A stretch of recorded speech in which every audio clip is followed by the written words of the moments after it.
Hey guys, Professor Bill, Comic Book University, and on the horizon, Marvel's fresh start. Okay, I admit, I should have done this a week or two ago, but better late than never. Here is what we can expect from Fresh Start, and then I'm going to go into my opinions on this and the change and all that good stuff. So let's get started right now with what we can expect. So The Avengers is going to issue number 1.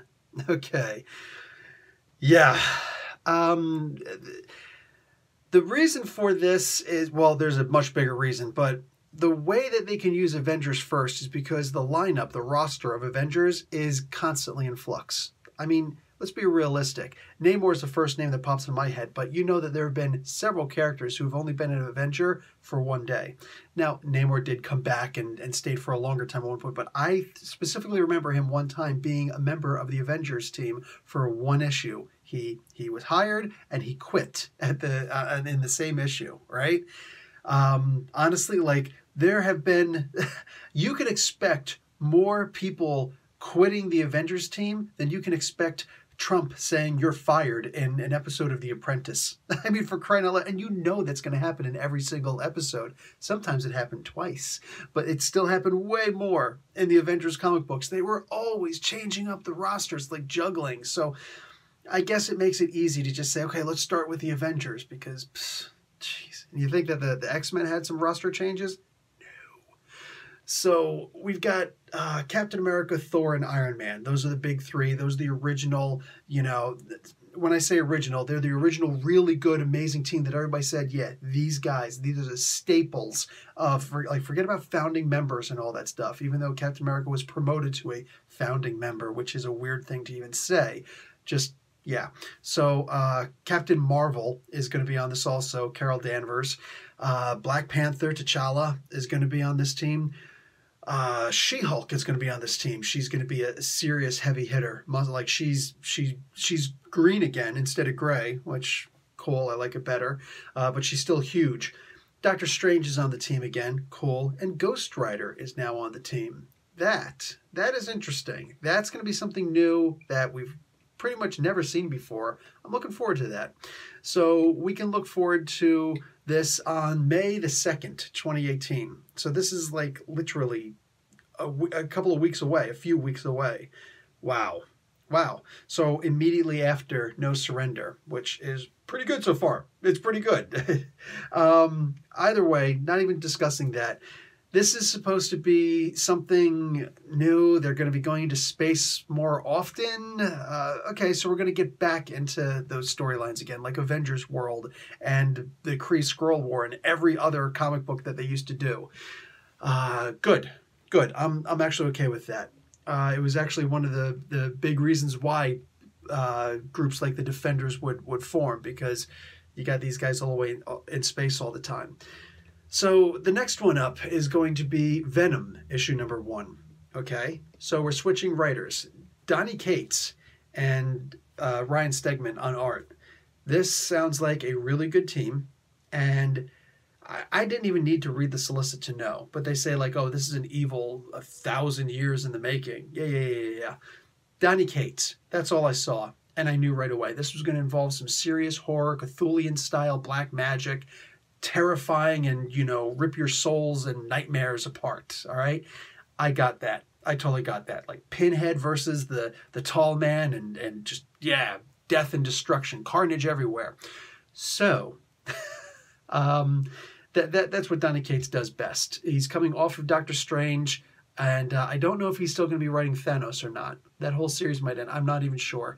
But either way, he's going to start writing Venom now. So I knew this was going to be some horror. And that's going to be on the 9th of May. Jeez. Okay, so yeah, that's about a month and a half away. Black Panther issue number 1. I'm happy to see that. And actually, when I saw the solicit for it, I knew that Ta-Nehisi Coates was still going to be on this, because the Intergalactic Empire of Wakanda. Oh yeah. They're talking about the Avengers and all these other groups. They're going to be going back into space and doing all these space exploration things.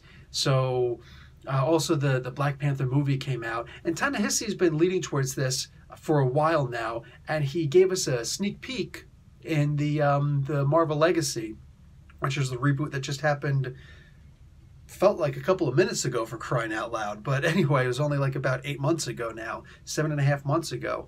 So for crying out loud. So yeah, I'm going to have quite an opinion on that. But the Black Panther movie just came out, and this is mostly based on Christopher Priest's run. And everybody's like, wow, this is great. And this is Afrofuturism at its finest. And Ta-Nehisi Coates heard them say that and said, oh yeah? Hold my beer. So we're going to have the world of Wakanda, like the world itself, the main world there is supposed to be Bernin T'Challa, apparently. Oh yeah. I'm curious to see what he's going to do with this.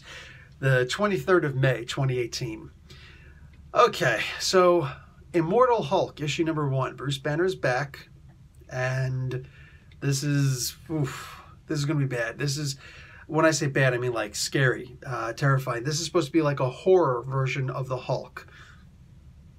Okay, so Al Ewing is going to be on this. Joe Bennett is going to be doing the art.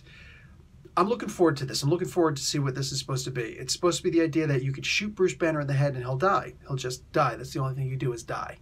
But then at night, he'll come back. Okay, so the Hulk coming back at night. The Hulk coming out at night. So they're kind of going to be referring him back to his roots, but not in the gray form. I prefer the gray Hulk to the green Hulk myself. A huge Peter David fan in that regard. But, okay, so Green Hulk, so he's going to be more like Solomon Grundy, which were actually his roots. So, okay, I'm down. And that's going to be on June the 6th, The Immortal Hulk, issue number 1. This is one of the comics, one of the new renumbered number 1s that I'm actually looking forward to owning. Doctor Strange, issue number 1. Okay, so Doctor Strange is going to be losing his powers again. He just got his powers back, but he's going to be losing his powers again. And he's going to have to go into space with some Stark tech. Do I need to say that Mark Waid is going to be on this? Look, if it were a lesser writer, I would be nervous. Actually, no. I would say straight out, I'm not cool with this at all. But it's Mark Waid, and he's done a lot of really amazing work before. It's hard to argue against what, and he still does some good work, like The Champions. I love that comic book. But it's, yeah, his thing on the Captain America recently, I'm not feeling it. So I don't know how to feel about this. We'll see. Like, Strange did just lose his powers. Do we have to have him lose his powers again? Really? We'll see. We'll see what's up with that. June 6th, we'll all find out if it's good or not. The Century, issue number 1. Oh, for crying out loud. Okay. I was talking about this in my podcast a couple days ago, last Saturday, before I got rudely cut off because my Windows restarted. And I made this suggestion. There is a way to make a Century, because have we ever had a Century ongoing series? Not a limited series, not seeing him in the Avengers all the time. No, a self-titled ongoing series. No, we have not. All right, so initially I'm thinking, how is this going to work? But a couple things working for it. One, you got Jeff Lemire who's going to be on it. If anybody, and I'm not joking when I say that, if anybody can write the Century, and specifically, apparently he's not supposed to have the Void in him anymore. All right, Donny Cates just got rid of the Void in the pages of Doctor Strange. So that's cool, that's interesting. So if Jeff Lemire is on it, I believe that he's going to do a darn good job. Kim Jacinto, probably butchered that name, sorry. Currently writing Avengers No Surrender, or excuse me, drawing for Avengers No Surrender. You know that art's going to be good. You know it's going to be good. I bet you this is the kind of guy who's good enough to do his own covers. Yeah, I like when people can do their own covers. But the second thing is, there is a model that they have used to create him, and a model they can use in order to make sure that this is a good series. Yeah, this guy right here. If they make Century exactly like Superman, I believe that Jeff Lemire could wind up making this into an absolutely amazing story. I'm not joking when I say this. They literally have to use as close as possible to the mold of Superman, my opinion, to make Century one of those characters that, you know, in this comic book that makes this run amazing. June 6th, we're going to find out. Okay. Deadpool #1. Scotty Young and Nick Klein are going to be jumping on this. I like the art of Nick Klein. Scotty Young, I can't think of anything immediately. I didn't go and do any research on this at all afterwards. I just looked at these numbers, and I just want to go with my heart, my gut feeling, and what I can, glean off the top of my head. What I'm going to say is that it could work. It could work. I think that we'd have been better off by taking a break from Deadpool for a year. Would that be so much to ask? 6 months, maybe? I don't think that'd be too much to ask. Just take a break. But no, we're going to get him immediately on June 6th. So, okay, cool. #1, and a new issue #1. After we just had, 6 years or so of Jerry Duggan? As far as I'm concerned, Jerry Duggan is the definitive Deadpool. He's done such an absolutely amazing job. So, yeah, I wouldn't want to be Scotty Young, man. God bless him. Seriously, man, my lips to God's ears. God bless him, because I would not want to follow Jerry Duggan's run. But we'll see. We'll see. Hey, might blow me away. Thor issue #1. Now, it looks like on the cover of this, we got Mjolnir is able to switch into multiple hammers. That could be interesting. It could also not be interesting. It could also be really goofy. But I don't know. It also looks like he's got that golden arm. So maybe that's made of adamantine. But the hammer's supposed to be golden also. So maybe it just takes on a brand new life of its own. Maybe it decides to start talking to Thor the way that it was talking to Jane Foster. I don't know. Maybe it's a completely different hammer. I don't know. We'll see. We'll see. But Jason Aaron is going to stay on the title. With Jason Aaron staying on the title, brother, let me tell you something. I have no doubt that this is going to be good. So I literally look at the solicits to try and find something that I'm not going to like. And then even then, I'm looking at the solicits. Mike Del Mundo is going to be on art. Come on, man. This is going to be a really good title. That's just my opinion. So for the two people who don't like She-Thor, Jane Foster as Thor, bye. June 13th. That's one I really can't wait for. And yes, that will be a cover I got to get. Also, I should have mentioned it, that the Black Panther issue #1. I'm probably going to wind up getting that also just because. Plus, I love the new take on Stelfleeze's cover. And it is Stelfleeze doing a retake on his cover. One of the most endearing and enduring artists in the comic book universe. The guy's absolutely amazing. I hope you actually checked out he has a companion, a book, like a portrait, some of his work in it, and it's really good. I didn't buy it. I did thumb through it. It's really good. Anyway, Ta-Nehisi Coates also is going to not only continue doing Black Panther, he's also going to be writing the Captain America comic. He's going to be taking over from Mark Waid for this short little interlude run that Waid had. Anyway, we're going to get a 5-issue miniseries for Ant-Man and the Wasp, and looks like it's going to be Nadia, which, yes, I love her, and it's also going to be Scott Lang, so that's going to be an interesting pairing, seeing these two knuckleheads together. She's not a knucklehead, he kind of is. Anyway, Mark Waid is going to be writing this, so this, I believe that he's probably going to do a really good job on. Javier Garron is going to be, I hope I didn't butcher that name, is going to be drawing this. So the release date is the 6th of June. Okay, so that's it there. Now, I didn't see an announce for Fantastic Four coming back, which kind of makes me sad. I know that there's going to be a switch up in, Iron Man. There's going to be that switch up there. The Tony Stark Iron Man is going to be written by Dan Slott now. I'm looking forward to that. I really am. I don't care what some of the other people are saying. I love the idea of that. And, for crying out loud, who's taking over Spider-Man? Oh, Nick Spencer. Nick Spencer, who is currently writing Damnation, which is with Donny Cates. He's writing it with Donny Cates. They're co-writing. But that's really good. So all the people are like, oh, Nick Spencer's the worst. Look what he did on Secret Empire. Yeah, but look at what he did on everything else. Everything else. For years, all that planning. I just felt that Secret Empire fell a little flat. I still love it. That being said, he's going to take over Spider-Man. give the dude a shot, man. The dude's done some amazing storylines. He might wind up being your favorite Spider-Man writer ever. You don't know. You don't know up from down, dude. Plus, a Spider-Man, up is down for him. Anyway, so here's my take on this change-up. I don't like it. Plain and simple, I don't like it, all right? Love Marvel, grew up with Marvel, grew up with DC too, but, you know, grew up with Marvel more. Marvel appealed to me more because they had the Hulk, okay? The Hulk was always my big thing, and then I jumped on to Captain America's my new favorite. Still is my favorite, you know?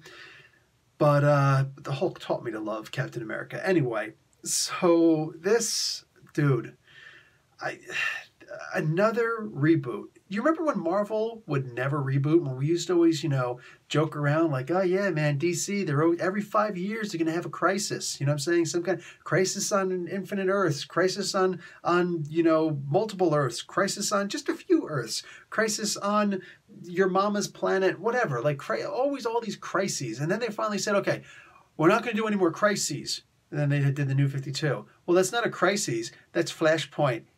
See what we did there? Yeah, it's a crisis. We know a crisis when we see one, okay? But nonetheless, the way that they do them, they make money, dude. They're making bank. They got good payroll. And I could see why they always reboot every 5 years. They took the name Rebirth away and made it all-star DC now, and they're doing a great job. And Marvel saw that and like, we should try and do that too. And I was scared. I was scared because I'm thinking, dude, no. The DC Universe continuity is so screwed up. Just look at Hawkman, and realistically, I just gave you the absolute worst case scenario. Hawkman is all sorts of messed up, but there's so many characters that their continuity is so messed up. Can you tell me which version of Superman was which and when? Maybe, if you're a diehard, now ask yourself this. Can anybody do that? Can a newcomer come in? Can a new person come in and be like, yeah, Superman, I don't know, man. Like, you don't know, because it's nuts. It's nuts. The continuity's all sorts of messed up. Which version of Supergirl is your favorite? The fact that there has to be multiple versions of Supergirl, that's nuts. And depending on which world, like they're all connected, whether they are or not, they are, because everybody can skip over to different universe. Everybody's got a way to skip over to a different universe, all right? Not the case in Marvel. Not the case in Marvel. So seeing them saying that they were going to do a reboot from the very beginning was something that terrified me, because I'm like, oh man, you can do soft reboots on characters all the time. It's okay, but to turn around and be like, yeah, we're going to change them. No, I didn't like that. I didn't like that at all. So Secret War, you know what I'm saying? Secret War. I don't know, man. There's just so much. There's too much they threw at us. And the worst was when they actually did it was actually is hardly even a soft reboot. It's barely a reboot, but people took it as the worst thing possible. We knew that Thor was going to become a female at some point because they were advertising it. They were saying it's going to be a she. Look, we're going to do something amazing. Jason Aaron, just God bless you, brother. God bless you, man. But we knew that he was going to do something completely radically different, and he did, and it was awesome. And we've had multiple different versions of Thor before, and some worked, some didn't, you know? But this version of Thor, like I said, there are, 2 people out there who are complaining, and I feel bad for you, son. But nah. Jane Foster Thor, sorry, you are in the vast minority. There's literally like a small village of you somewhere, and most of you are on the fence. You know what I'm saying? Very few people who are actually against Thor, Jane Foster Thor. Go ahead, squeak as loud as you want, all right? But the idea here is, and you have the right to not like it too, but when you start getting squeaky, that's what starts to hurt my ears, man. Too many years in the military. Squeaky noises hurt my ears. Sounds like bullets, that piercing noise. Anyway, so, and I'm just making fun of yous. So, we knew that Thor was coming. But then Senna and Matt had this really amazing idea. And G. Willow Wilson jumped on it and worked absolute magic with it. They made a brand new version of Miss Marvel. So Miss Marvel became Captain Marvel. That's Carol Danvers. And boom, all of a sudden we have Kamala Khan as the new Miss Marvel. And there were so many people, myself included. I'm just like, and I was actually living in Jeddah, Saudi Arabia at the time, working in a school there, working in a university there. And I remember when these guys announced this, I'm looking at this on the internet. I'm like, I don't think this is going to work. And I didn't have access to comics over there. I had to get them digitally.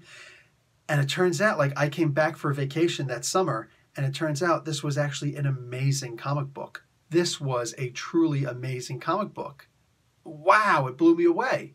So, hello, how are you? Marvel saw that, and Marvel saw the stir happening with Jane Foster Thor. Loved the pitch and everything, and saw the way it was going, and it worked. So what did they do? They decided to flood the market with all sorts of characters like that. Now, I actually like these characters. Pretty much all of these. I can't think of any character I don't like that they brought in. But at the same time, I also understand where the fans are going with this, where their heads are with this. I get it. Too much, too soon. And this is a problem that Marvel has had since the 90s, all right? This is the reason why they went bankrupt, because they stopped caring about the good content. They were like, oh, they actually went and when they got rid of Chris Claremont in the most uncouth of ways, who was writing for X-Men, and sorry, hands down, the best run on X-Men was under Claremont. So when they got rid of him, they literally looked at it as, why are we going to pay you this much? Like, the X-Men sell itself. When people were trying to write for Spider-Man, like, hey, how about some extra money, blah, blah, blah, blah. And they're like, why? Spider-Man writes himself. What do you mean Spider-Man writes himself? Yeah, dude, it doesn't matter if we get a 6-year-old to write for Spider-Man, who cares? People love Spider-Man. They're going to buy Spider-Man regardless. Well, those people could not have been proven more wrong. And hopefully these people were never hired again. I never followed their career afterwards, but I'm hoping that they never worked in comics again. I hope they didn't get a golden parachute. I hope that they went off in infamy and just never reared their ugly heads again, because man, what a dumb thing to say. What a dumb thing to do. So, DC goes and makes the Man of Steel issue #1 with a variant cover. And all of a sudden, Marvel jumps on it, variant covers for everything. And they'll have and even to this day, they're still doing 6 variant covers for a single comic book sometimes. Dude, come on, man. Come on, dude. Really? You're flooding the market with this cheap stuff and multiple covers that'll go with each other and stuff like that. Come on, dude. That's kind of unacceptable, all right? Regardless, this is the kind of guerrilla marketing platform that they use for pretty much everything that they do. Oh, you want to do holographic foils? We're going to do multiple. You do a holographic foil, we'll do multiple holographic foils. Foibles, as far as I'm concerned, the foil covers. You're going to do this trick, we'll do it 100 times more. Not better, just more. They will flood the market with these things. The Button had those lenticular covers. I looked at it and I was like, dude, this is actually really good. This is really good. I had Jason Fabek sign all 4. Well, the first 3 of them. I couldn't find them for the 4th one, but I'll get them. You can't run. You can't run. Anyway, so what does Marvel do? They relaunch their Marvel Legacy line. This is just recently. They relaunched their Marvel Legacy line, and they have all these variant, replays on the old good covers. They redo them, and they do them in lenticular. So they flood the market with these lenticular covers, and it's like, dude, nobody asked for this. And they're really just hoping that a whole bunch of people are going to go out and buy all of these comics, and they didn't. They didn't. My comic book, I've got 5 or 6. I think I got 6 local comic book stores in just the city that I'm living in. And the main one that I go to, their shelves are stocked with these lenticular covers that they just can't get rid of. And they're still selling them at regular market price, dude. So, I mean, it's really kind of sad. It's really messed up, kind of sad. So Marvel has always done this kind of thing, and they should have known better. And I think that the clapback that they received from these, sorry, I have to bring it up again, but the people who always do the SJW and all of their titles, and their names. If you're subscribed to one of them, you might as well be subscribed to all of them. You might very well be, because they've all got the same exact number of subscribers. They all say the same things. They all sound alike. They all do the same things. It's Yeah, it's a cult at this point. The question is, what color is your Kool-Aid that you're about to drink that they hand you? Anyway, and if you like those, that's you. That's you. It's all good. Go ahead. Like what you want to like. But what I'm saying is that while their arguments may be valid, their approach to doing it is not. It is invalid. It's immature. It is the epitome of emotional immaturity, is what it is. And that's the squeaking, silly, whiny, nerd bullying noise that I've heard. Look, everybody's had to deal with a bully. You know, if you love comic books, if you loved comic books back in high school and junior high, you know that you got bullied, right? So when you've got bullies in the nerd community, that's something entirely different, right? It's like, are you a comic book fan or are you a bully? I guess on the internet, anybody can be anybody they want to be, right? So these people, I think that if the fact that these people did start making death threats and silly things like that and saying the things that they said and the way that they said them and just harassing and trolling, I think that this was kind of a way to make these the writers and the executive editors, the editors-in-chief and all that, kind of look at it and marvel and say, okay, well, we've got to just stay the course. We've got to just stay the course. That probably would have worked if the writers didn't start clapping back, if the writers would have just ignored it. I mean, even I'm guilty of maybe 3 times, probably twice, but maybe up to 3 times, you know, talking back about someone who says something rude on one of my comments, you know, and I'm not even, you know, I'm not disassociating from them. I'm not blocking them. I'm not even like attacking them. Just saying like, dude, do you really want to, like, is that really the way you want to be? I mean, you don't sound like a grown up right now. And I probably shouldn't have even bothered with that. I should have just let it go because whatever, man. It's like fueling the fire. You go and tell somebody, hey, that's not really a good way to talk to people. I'll talk to people anyway. Yeah, you're really tough. You're such a tough guy. I'm so scared of you on the internet. You're such a big, strong, you're typing in caps too. That definitely means you're a big guy. I go to the gym and not a single person I know who goes to the gym answers back on the internet forums. So I guess that or insults people on the internet forums is what I'm trying to look at. So I guess I'm just seeing really super big people. No, I'm seeing skinny little sickly anemic people who just, yeah. Sorry, bud. Nobody's scared of you on the internet. Anyway, yeah, before this turns into a total rant, I literally just have to look at it as there is wrong on both sides, all right? And it just is what it is. I don't feel that Fresh Start is a great idea. I just don't. There's no need for it. And more than that, here's the reason why I wanted to bring up this group in the first place, okay? The anti-SJWs and the SJWs, and then the people like me that fall somewhere in between because I don't say what other people say, I say what I think. I feel that the one thing that we could all agree on, we just don't agree on it the same way, is Margaret Stohl writing Carol Danvers. Okay, this was the one thing that I think everybody agrees on for the most part.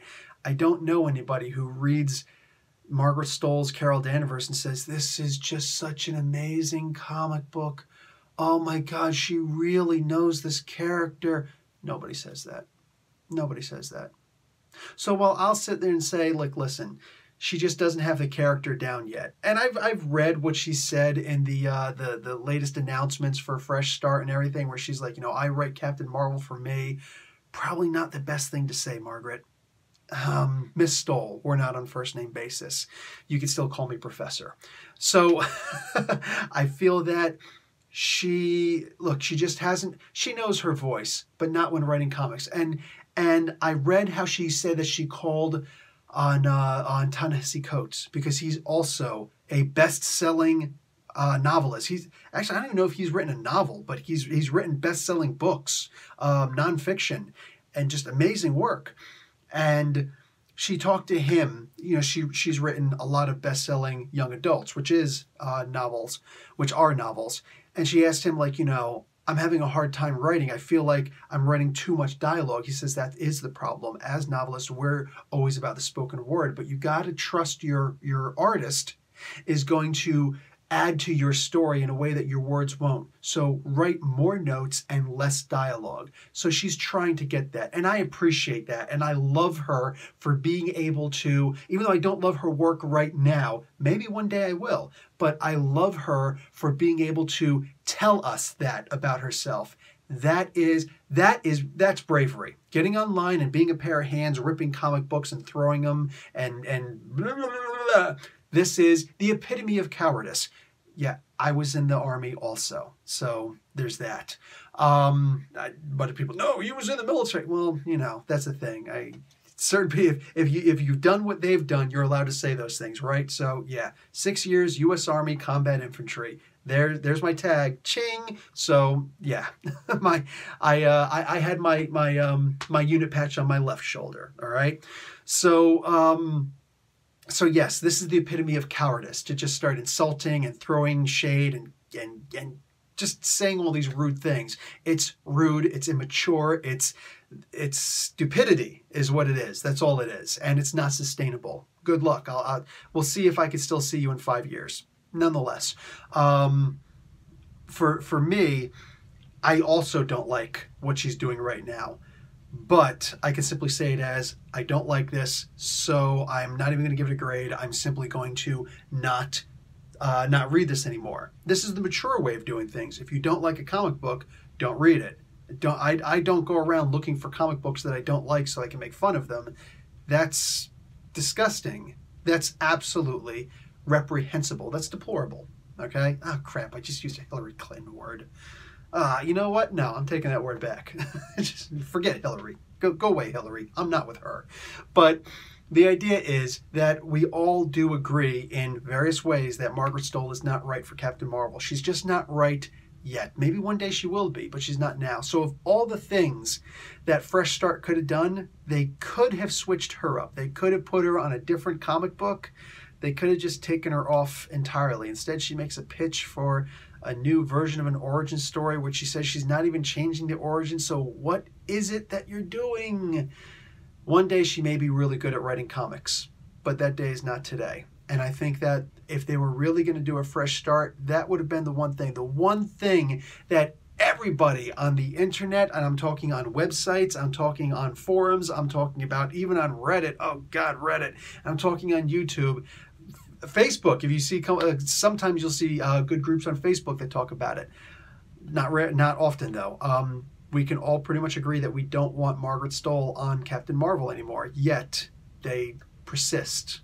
So, not much of a fresh start as far as I'm concerned. It's not a fresh start. It's simply a way to they just went through all this trouble to renumber the comic books to their original numbering, and then right away, yeah, let's go back to number ones and try and make some money.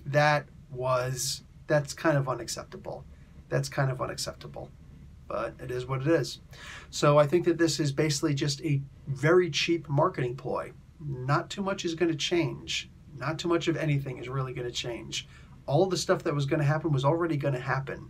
It's just, hey, let's call it. This actually reminds me of Flashpoint. A good idea that was rushed and it wound up failing. And fans for the most part, hated New 52. Sales showed, but let's see what happens with Marvel. I can't even say let's see if it works. I don't think it's going to be such a great idea, but who am I? All right, guys, that's it for me. That's enough. Jeez, long time. All right, guys, Professor Bell, Comic Book University. Class dismissed.